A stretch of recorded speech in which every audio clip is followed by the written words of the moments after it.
Bismillahirrahmanirrahim. Assalamualaikum warahmatullahi wabarakatuh. Bismillah, alhamdulillah, wassalatu wassalamu ala habibillah Sayyidina Muhammad ibn Abdillah wa ala alihi wa sahbihi wa mawalah. Allahumma rabbi syrah lana sudurana wa yassir lana umurana wahlul 'uqdatam min alsinatina yafqahu aqwalana. Allahumma faqqihna fid din wa 'allimna at-ta'wil. Allahumma alhimna marashid umurina wa a'idhna min shururi anfusina birahmatika ya rabbal alamin. Walhamdulillahi rabbil alamin. Alhamdulillah thumma alhamdulillah. Apa khabar sahabat-sahabat semua? Saya mulakan dengan memuji Allah dan juga berselawat kepada baginda Rasulullah sallallahu alaihi wasallam. Yang saya hormati lagi saya kasihi pihak pengurusan Masjid Al-Husna Bandar Sunway, pengurus masjid, ahli jawatan kuasa masjid, barisan, para imam, para muazzin, para asatizah, pimpinan masyarakat, hadirin hadirat sidang jemaah Masjid Al-Husna yang dirahmati lagi dikasihi oleh Allah Subhanahu wa taala. Syukur kita berada pada malam yang terakhir daripada bulan Zulhijjah. Kerana kemungkinan besar jika anak bulan kelihatan, maka malam esok adalah malam pertama bulan Muharram, bulan yang baru, tahun yang baru. Bererti satu tahun lagi daripada tahun-tahun hijrah mula meninggalkan kita, mula bertambah usia kita. Walaupun kita biasa menggunakan kalender Masihi sebagai kegunaan kehidupan seharian, tetapi kita akan baca sebentar lagi daripada surah At-Taubah bagaimana Allah Subhanahu wa taala mengambil berat tentang perkiraan kalender melalui perkiraan bulan, iaitu kalender Hijri. Ahlan-ahlan kepada sahabat-sahabat yang baru bersama, mohon jasa baik untuk bantu share, bantu untuk kongsi, bantu untuk sebar luas tak rakan-rakan yang lain. Moga-moga lebih ramai yang beroleh manfaat insya-Allah. Marilah sama-sama kita mulakan kuliah maghrib pada malam ini dengan kita perbetulkan dahulu niat kita. Moga-moga pertemuan kita adalah kerana Allah Subhanahu wa taala. Nawaitu ta'alluma wa ta'lim wa tadhakkura wa tadhkir wa naf'a wal intifa' wal ifadata wal istifadah wal hatha 'ala at-tamassuki bi kitabillah wa sunnati Rasulillah sallallahu alaihi wasallam wad du'a'i ila al-huda wad dalalati 'ala al-khair ibtigha'a wajhillah wa mardatihi wa qurbih wa thawabih. Amin amin ya rabbal alamin. Amin amin ya rabbal alamin. Pada malam ini kita akan sama-sama meneliti tafsir daripada tafsir yang terkenal, tafsir Al-Baghawi, dan ayat yang kita akan sama-sama lihat dan juga hayati adalah daripada muka surat 192. Mohon sahabat-sahabat yang dah join untuk bantu catat di ruang komen supaya mempermudahkan sahabat-sahabat kita yang join kemudian. Lalu kita berada pada, kita hari ini akan sama-sama melihat tafsir Al-Baghawi, muka surat yang ke-192 daripada surah At-Taubah, surah yang ke-9 ayat yang ke-36. Muka surat 192, surah yang ke-9 At-Taubah ayat yang ke-36. Ahlan-ahlan kepada sahabat-sahabat yang bersama, mohon jasa baik untuk bantu share, kongsi, sebar luas. Moga-moga lebih ramai yang beroleh manfaat insya-Allah. Firman Allah Subhanahu wa taala pada ayat yang ke-36. Kita baca dahulu ayat ini dan kemudian kita perhatikan terjemahan dan juga tafsir dan juga pengajaran yang ada pada ayat ini. Firman Allah pada surah At-Taubah, surah yang ke-9 ayat yang ke-36. Inna iddatash syuhuri 'indallahi 12 syahra في كتاب الله يوم خلق السماوات والأرض منها أربعة حرم ذلك الدين القيم فلا تظلموا فيهن أنفسكم وقاتلوا المشركين كافة كما يقاتلونكم كافة واعلموا أن الله مع المتقين. Lalu sempena dengan kedatangan tahun yang baru, kita nak belajar pada ayat yang ke-36 ini firman Allah Subhanahu wa taala, inna iddatasy syuhur. Firman Allah inna, terjemahan inna adalah sesungguhnya. Sesungguhnya, iddah bilangan, asyuhur bulan-bulan, indallah di sisi Allah, isna adalah sebanyak 12, isna asyar. Lalu ada 12 bulan yang mana menjadikan setahun di sisi Allah Subhanahu wa taala. Lalu apakah 11 bulan yang dimaksudkan ini? Maka para ulama tafsir sepakat mengatakan 11 bulan ini adalah daripada bulan-bulan hijrah, daripada bulan-bulan yang menggunakan peredaran bulan, bukan peredaran matahari sebagai perkiraan. Lalu apakah 12 bulan yang daripada bulan-bulan hijrah? Bermula daripada malam esok, itulah bulan pertama, iaitu Muharram. Muharram bulan yang pertama. Bulan yang kedua adalah Safar. Bulan yang ketiga, bulan kelahiran baginda Nabi SAW adalah Rabiul Awal. Kemudian bulan yang keempat adalah Rabiul Thani. Rabiul Thani bulan yang keempat. Bulan yang kelima, Jamadil Ula ataupun Jamadil Awal ataupun kita panggil Jumadil Awal ataupun Jumadil Ula. Kemudian Jamadil Akhir, bulan yang keenam. Bulan yang ketujuh adalah Rejab. Bulan yang ke-8 adalah Sya'ban. Bulan yang ke-9 adalah Ramadan. Bulan yang ke-10 adalah Syawal. Bulan yang ke-11 adalah Zulqa'dah. Dan bulan yang ke-12 yang bakal berakhir pada asar esok dan bila masuknya maghrib adalah bulan yang baru. Maka bulan yang ke-12 adalah bulan Zulhijjah. Maka inilah firman Allah, sesungguhnya perkiraan bulan di sisi Allah adalah 12 bulan. Dan perkiraan itu adalah mengikut perkiraan peredaran bulan, bukan mengikut peredaran matahari. Sebab ada beza beberapa hari di antara perkiraan bulan dan juga perkiraan matahari.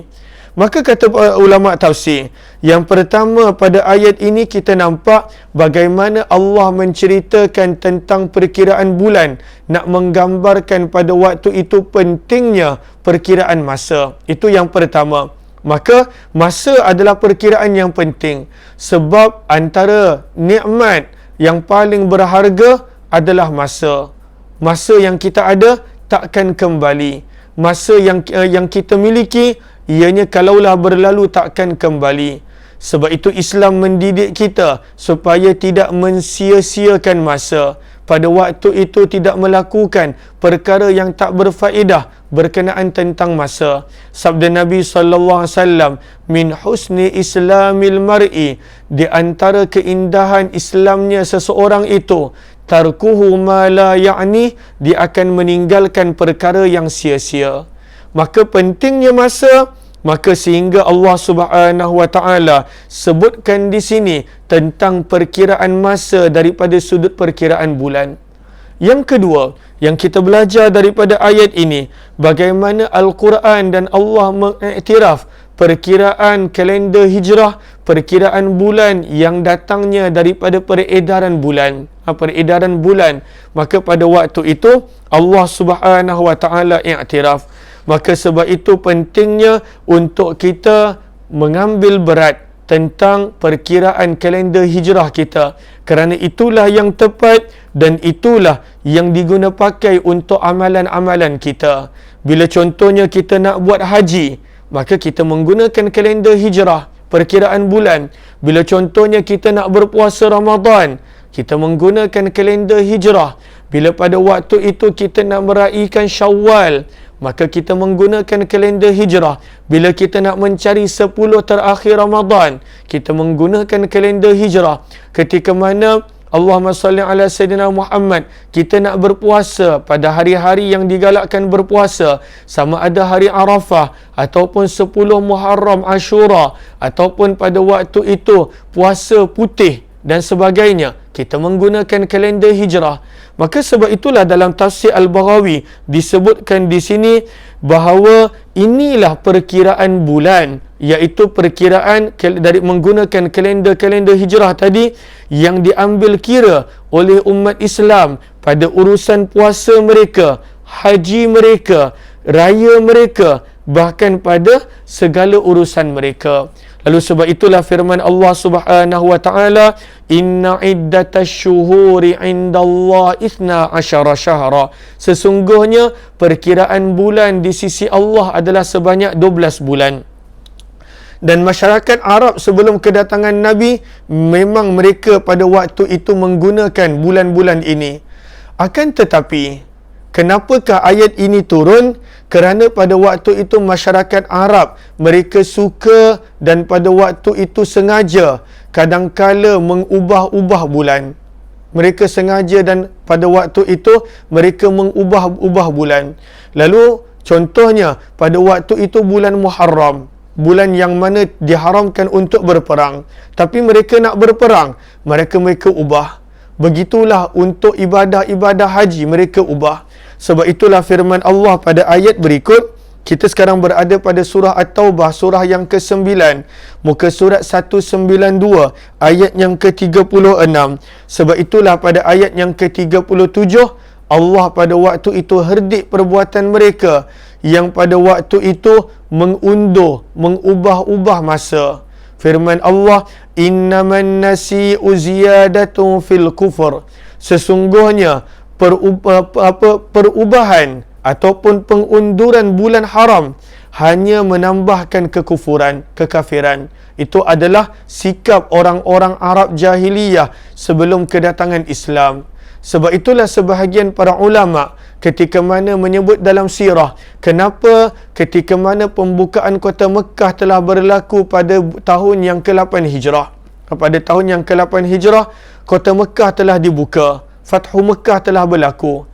Dan Nabi SAW sampai ke Madinah. Pada waktu itu selepas beberapa bulan, Nabi SAW mengepung Taif dan berlaku perang Hunain dan sebagainya. Maka timbul soalan, kenapa Nabi tak buat haji pada tahun 9 Hijrah? Kenapa Nabi mengutuskan Sayyidina Abu Bakar bersama Sayyidina Ali untuk buat haji pada tahun 9 Hijrah? Padahal Nabi boleh buat haji pada tahun yang ke-9 Hijrah. Maka ada beberapa pandangan para ulama, antaranya kerana pada waktu itu masih lagi ada syirik yang berlaku dan sebagainya.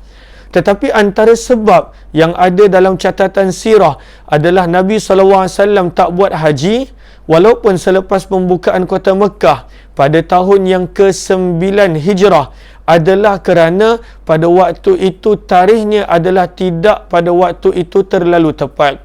Sebab orang Arab mereka pada waktu itu dah ubah-ubah tarikh tarikh Muharram dan sebagainya sehingga menjadi campur aduk. Maka sebab itulah pada waktu itu orang yang mengubah-ubah bulan ataupun mengubah-ubah tarikh maka termasuk sebagai pertambahan dalam kekufuran. Pentingnya pada waktu itu berkenaan tentang mengambil berat tentang masa. Firman Allah Subhanahu wa taala, sesungguhnya perkiraan bilangan bulan-bulan di sisi Allah adalah 12 bulan. Muharram dan yang kita sebut tadi bermula daripada Muharram sampailah kepada Zulhijjah bulan yang ke-12. Firman Allah Subhanahu wa taala, ketetapan ini, perkiraan ini fi kitabillah, dah ditentukan dalam kitab Allah iaitu Lauh Mahfuz. Perkiraan masa bulan melalui kaedah peredaran bulan itu dah termaktub daripada azali lagi, telah tertulis dalam Lauh Mahfuz. Semenjak bila? Firman Allah, yauma khalaqas samawati wal ard, semenjak daripada hari yang mana Allah telah menciptakan langit dan bumi. Ianya adalah pengiktirafan berkenaan tentang penggunaan bulan yang datang daripada perkiraan Allahumma salli ala Sayyidina Muhammad, daripada perkiraan peredaran bulan. Walaupun pada zaman Nabi SAW sehinggalah zaman permulaan Sayyidina Umar bin Khattab, maka pada waktu itu tidak ada perkiraan tahun. Perkiraan tahun ada. Kita masuk sedikit pada asal-usul kalender hijrah. Maka ketika mana pada zaman Nabi, sebelum daripada Nabi, bahkan pada zaman Sayyidina Abu Bakar radhiyallahu ta'ala anhu, maka perkiraan tahun ada oleh masyarakat Arab. Tetapi pada waktu itu mereka memilih tahun berdasarkan peristiwa-peristiwa yang berlaku. Contohnya, bila kita belajar berkenaan tentang baginda Nabi SAW, maka pada tahun bilakah Nabi lahir? Perkiraan bulan masyarakat Arab memang dah ada. Perkiraan tahun yang pada waktu itu mereka ada masalah padanya. Maka contohnya Nabi pada waktu itu dipanggil sebagai lahir pada tahun gajah. Maka orang-orang Arab pada waktu itu, mereka pada waktu itu memanggil sesuatu tahun berdasarkan peristiwa besar yang berlaku padanya. Maka macam Nabi, bilakah Nabi lahir? Maka dikenali sebagai tahun gajah. Begitu juga selepas kedatangan Islam, baginda Nabi SAW pada waktu itu memanggil sesuatu tahun berdasarkan perintah yang turun padanya. Maka contohnya, ada tahun yang baginda Nabi SAW panggil sebagai tahun solat, sanatus solah. Ada tahun yang Nabi panggil sebagai tahun zakat, kerana pada tahun itu turunnya akan hukum ahkam tentang zakat. Ada tahun yang Nabi panggil sebagai tahun jihad dan sebagainya. Tetapi tidak ada perkiraan secara sistematik berkenaan tentang tahun. Sehinggalah pada zaman Khalifah Umar bin Khattab radhiyallahu ta'ala anhu, pada waktu di mana kerajaan Islam telah mula tersebar. Pada waktu itu Islam dah mula menguasai benua Arab, dah mula masuk kepada jajahan Raja Farsi yang terletak di Iran, dah mula sampai pada waktu itu ke dalam kerajaan Rom, Kaisar. Maka pernah beberapa peristiwa yang gubernur khalifah pada waktu itu ada masalah dengan surat yang dihantar oleh khalifah, kerana mereka tak tahu bahawa perintah ini, surat ini adalah pada tahun bila.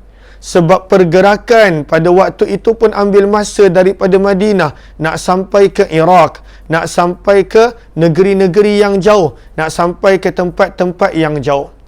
Maka walaupun perkiraan bulan seperti mana Al-Quran sebut pada ayat 36 tadi, perkiraan bulan dah ada daripada zaman azali lagi, dah ada tertulis dalam Lauh Mahfuz daripada zaman dahulu lagi.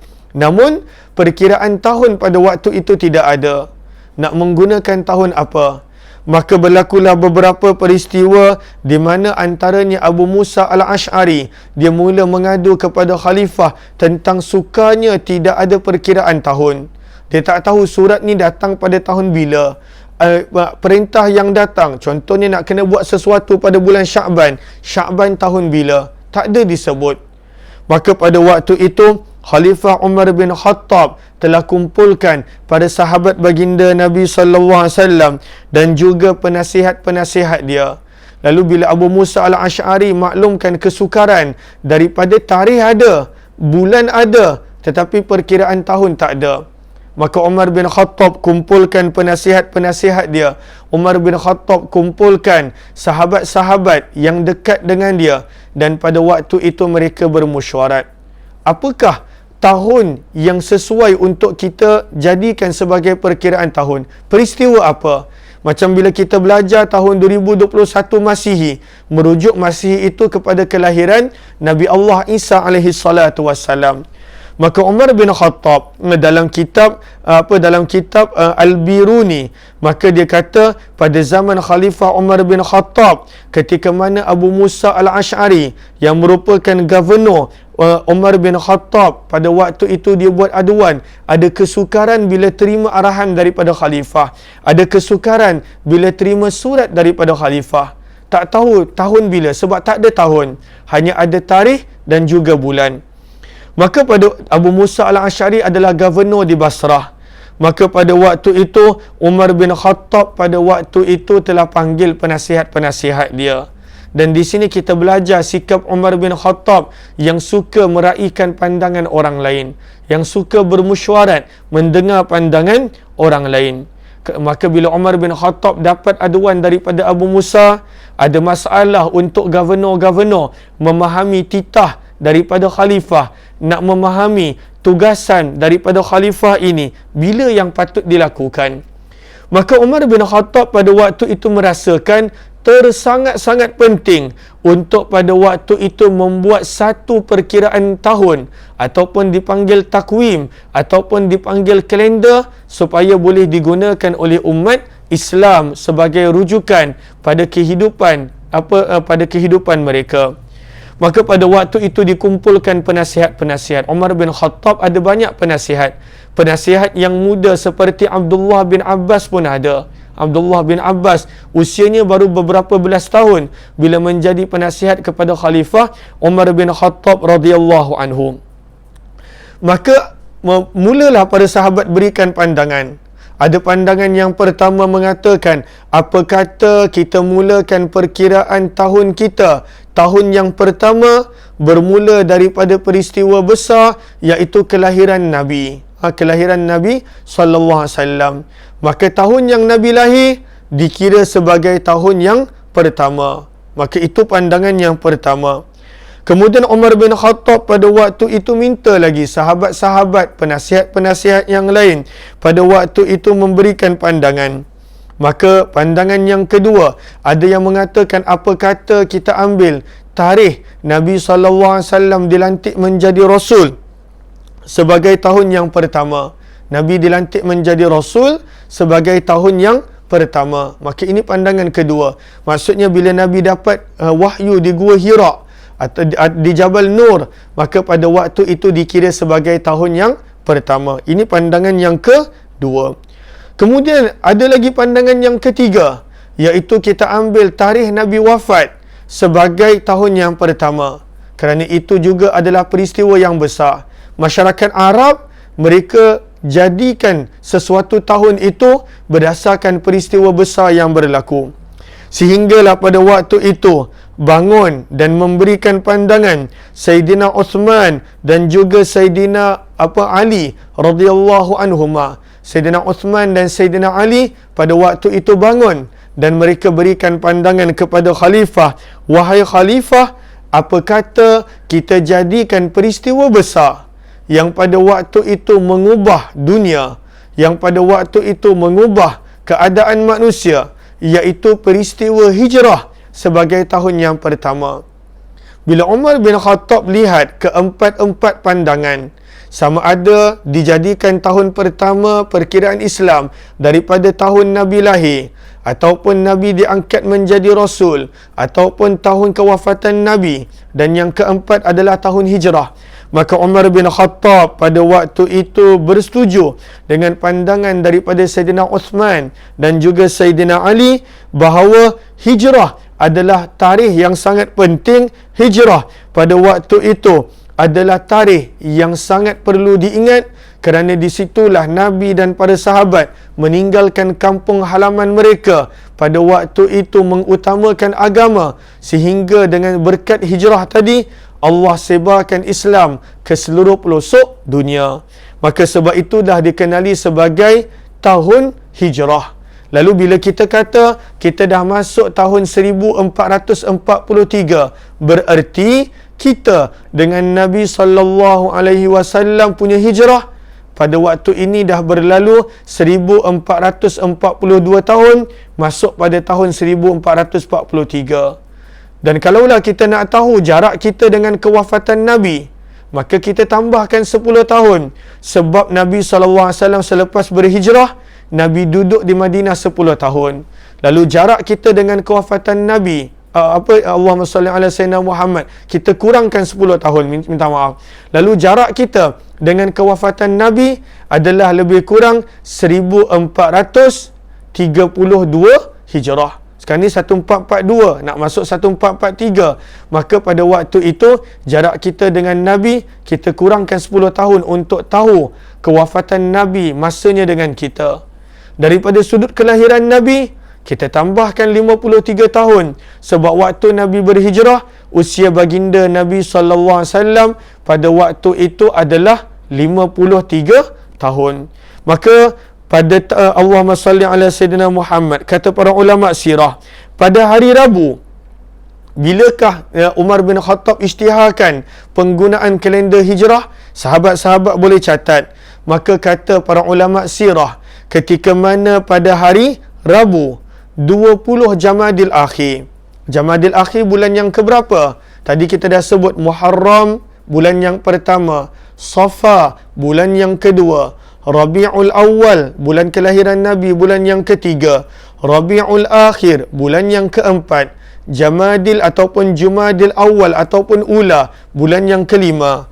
Maka pada hari Rabu, pada bulan yang keenam dalam kalender Islam, Jamadil Akhir, pada tanggal 20 Jamadil Akhir, kata para ulama sirah, tahun yang ke-17 Hijrah. Ada juga pandangan yang lain, tetapi di sini kita ambil tahun yang ke-17 Hijrah. Maka pada waktu itu, Khalifah Umar bin Khattab telah mengisytiharkan penggunaan kalender hijrah.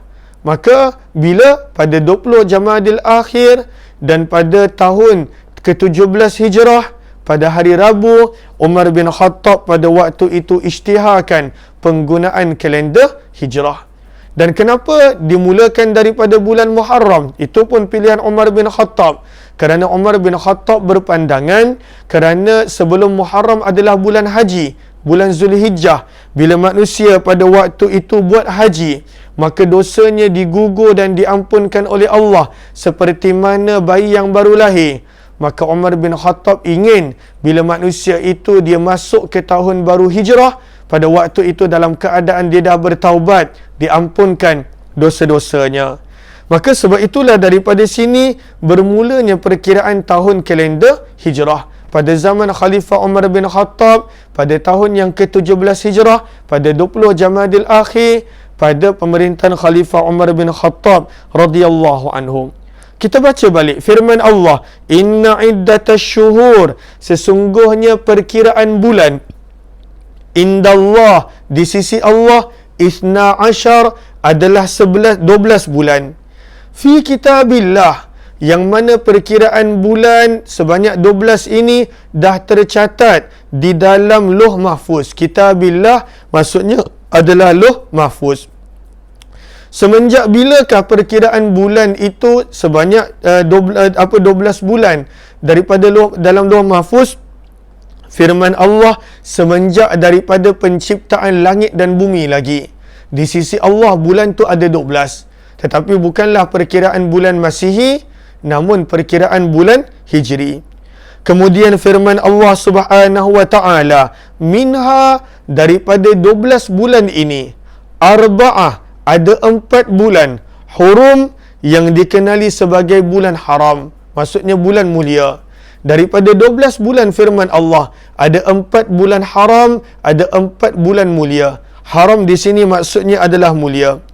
Apakah 4 bulan yang haram ini dikenali sebagai bulan haram, bulan yang mulia, bulan yang agung?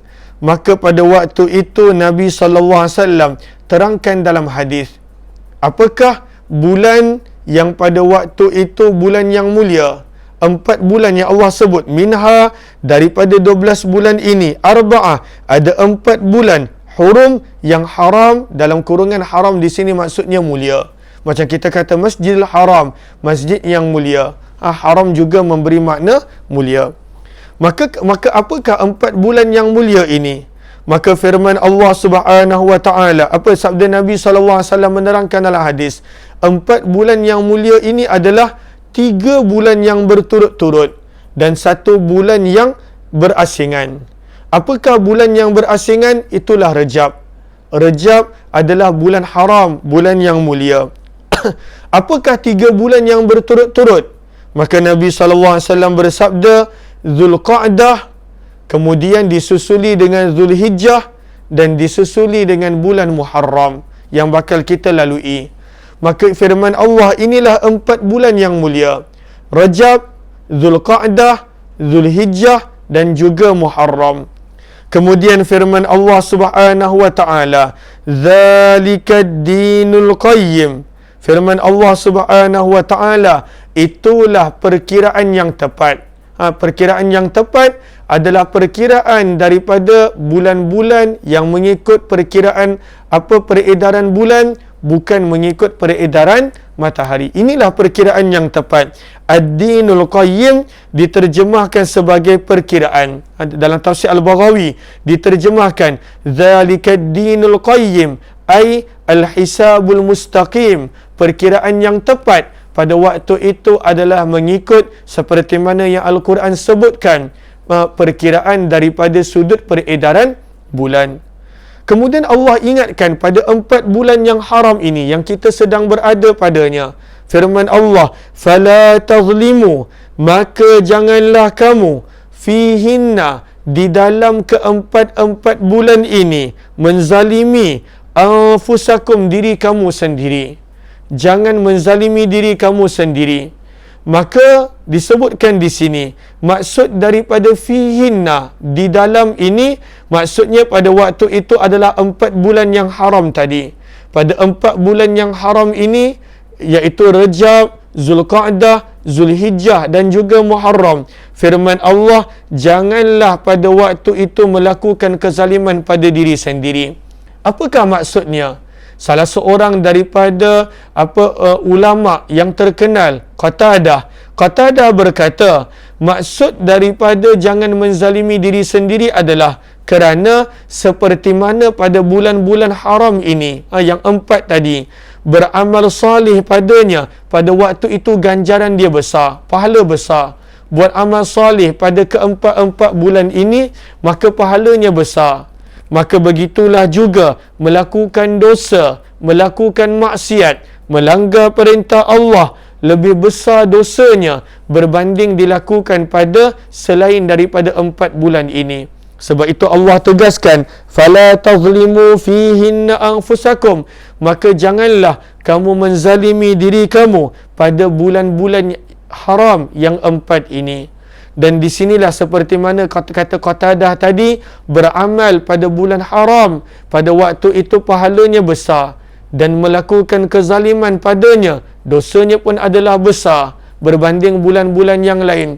Maka saya nak mengajak sahabat-sahabat, marilah esok kita berpuasa, yang mana berpuasa pada bulan haram adalah amalan yang mulia. Lalu kita nak berpuasa esok kerana esok adalah Isnin, yang mana disunnahkan untuk berpuasa. Esok juga adalah termasuk daripada bulan haram kerana berada pada bulan Zulhijjah. Esok juga berkemungkinan besar jika kelihatan anak bulan adalah hari yang terakhir daripada tahun ini.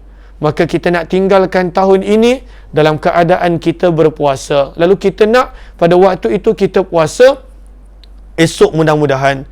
Dan kemudian marilah sama-sama kita berpuasa juga pada hari Selasa, yang merupakan hari pertama daripada bulan haram Al-Muharram, bulan yang mulia. Nabi SAW bersabda, sesungguhnya puasa yang paling afdal selepas daripada Ramadan adalah pada bulan Muharram. Maka kita nak puasa pada esok dan juga pada hari Selasa, seolah-olah kita tinggalkan tahun yang lama dalam keadaan berpuasa dan masuk pada tahun yang baru dalam keadaan berpuasa. Mudah-mudahan insya-Allah dapat sama-sama kita amalkan. Lalu inilah peringatan daripada Allah supaya menjaga amalan, tidak melakukan maksiat pada bulan-bulan yang haram.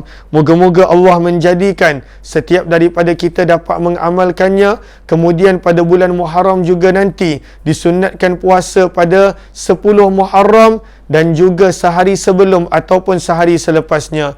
Moga-moga itu pun kita boleh amalkan.